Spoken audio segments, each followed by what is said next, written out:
ഭരണഘടനയെ വെല്ലുവിളിച്ചുകൊണ്ടാണ് ഗവർണർ ഈ തീരുമാനങ്ങളൊക്കെ എടുക്കുന്നത്. അപ്പോൾ ഞങ്ങൾ ആ ഭരണഘടനാ മൂല്യങ്ങൾ ഉയർത്തിപ്പിടിച്ചുകൊണ്ട് തന്നെ സമരം നടത്തുമെന്നുള്ളതാണ്. ഇവിടെ പ്രതിഷേധിക്കാനും ഇതുമായി ബന്ധപ്പെട്ട് സമരം നടത്താനും എല്ലാവർക്കും അധികാരവും അവകാശമുള്ളതാണ്.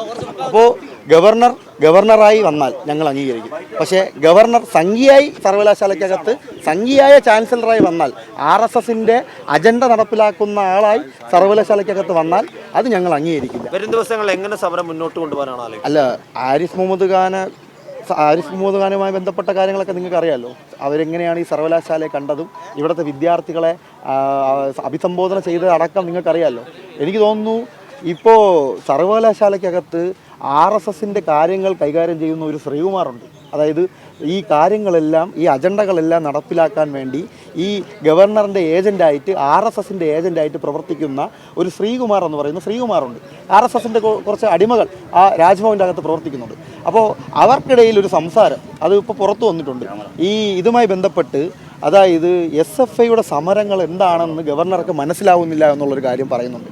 SFIയുടെ സമരങ്ങൾ എങ്ങനെയാണ് മനസ്സിലാകാത്തത്? അവർക്ക് ഭാഷയുമായി ബന്ധപ്പെട്ട് ഭാഷയാണോ, ഞങ്ങൾ വിളിക്കുന്ന മുദ്രാവാക്യങ്ങളാണോ മനസ്സിലാവാത്തത്? ഞങ്ങൾ ഉയർത്തുന്ന വിഷയങ്ങളാണോ മനസ്സിലാകാത്തത്? അപ്പോൾ സ്വാഭാവികമായിട്ടും ഇതൊന്നുമല്ല പ്രശ്നം.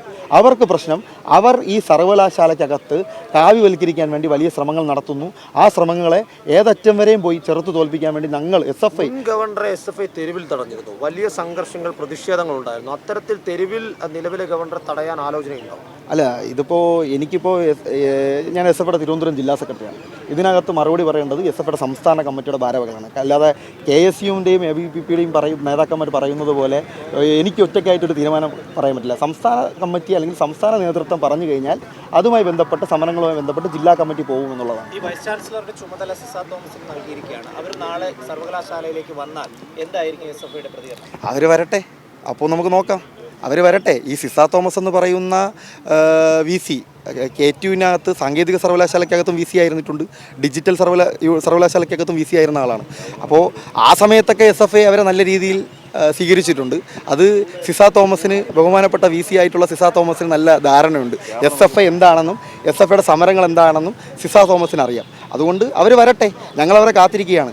അവരുൾപ്പെടെയുള്ള ആളുകൾ, അതായത് അവർ ഈ RSSന്റെ അജണ്ട നടപ്പിലാക്കുന്നതിന് വേണ്ടി ഏജൻ്റായി ഈ സർവകലാശാലയ്ക്കകത്തുള്ള VCമാർ മാറുന്നുണ്ട്. അതുകൊണ്ട് അതിനെ ചെറുത്ത് തോൽപ്പിക്കാൻ വേണ്ടി ഇവിടുത്തെ മുഴുവൻ വിദ്യാർത്ഥികളെയും പങ്കെടുപ്പിച്ച് അണിനിരത്തിക്കൊണ്ട് അതിനെതിരെ വലിയ പ്രതിരോധം തീർക്കുമെന്നുള്ളത് ഉണ്ടാവും, ഉറപ്പായിട്ടുണ്ടാവും. വരും ദിവസങ്ങൾക്കകത്ത് SFIയുമായി ബന്ധപ്പെട്ട് ഈ വിഷയങ്ങൾ ഉയർത്തിപ്പിടിച്ചുകൊണ്ട്, അല്ലെങ്കിൽ നിങ്ങൾ മാധ്യമപ്രവർത്തകരാണ്, നിങ്ങൾ ഉൾപ്പെടെയുള്ള ആളുകൾ ഇപ്പോൾ ഈ വൈകുന്നേരം ചാനലിനകത്ത് നടക്കുന്ന ഡിബേറ്റുകളടക്കം കണ്ടു. എങ്ങനെയാണ് ഇത്തരത്തിലുള്ളൊരു നടപടി സ്വീകരിക്കാൻ വേണ്ടി ഈ VCക്ക് സാധ്യമാവുന്നത്? എങ്ങനെയാണ് സാധ്യമാവുന്നത്? അപ്പോൾ എന്താണ്, ഗവർണർ വെല്ലുവിളിക്കുകയല്ലേ? ചാൻസലർ എന്ന് പറയുന്ന ഇവിടുത്തെ രാജേന്ദ്ര അർലേക്കർ എന്ന് പറയുന്ന ഗവർണർ ഇവിടെ കേരളത്തിൻ്റെ ജനങ്ങളെ വെല്ലുവിളിക്കുന്നു, വിദ്യാർത്ഥി സമൂഹത്തെ വെല്ലുവിളിക്കുന്നു. അപ്പോൾ എല്ലാം ഇവിടെ നടപ്പിലാക്കണം, അജണ്ടകളെല്ലാം ഞങ്ങൾ നടപ്പിലാക്കും, അത് എല്ലാം നിങ്ങൾ വായും പൂട്ടി മിണ്ടാതെ നിൽക്കണമെന്ന് പറഞ്ഞാൽ അത് പറ്റൂല. അതിനകത്തൊരു തർക്കവും വേണ്ട. ഞങ്ങൾ പ്രതികരിക്കും. ഉണ്ടാവും. നാളെ രാജ്ഭവൻ മാർച്ച് ഞങ്ങൾ ആഹ്വാനം ചെയ്തിട്ടുണ്ട്. വലിയ വിദ്യാർത്ഥി പങ്കാളിത്തത്തോടു കൂടി തന്നെ ആ മാർച്ച് ഞങ്ങൾ ഏറ്റെടുക്കും. അതോടൊപ്പം തന്നെ സർവകലാശാലയ്ക്കകത്തും ഇത്തരത്തിലേക്ക് ബാനർ പ്രതിഷേധം നടത്തും. നമ്മുടെ തിരുവനന്തപുരം ജില്ലയ്ക്കകത്തുള്ള മുഴുവൻ ക്യാമ്പസുകൾക്കകത്തും ബാനർ ഉയർത്തും എന്നുള്ളതാണ് അതുമായി ബന്ധപ്പെട്ട.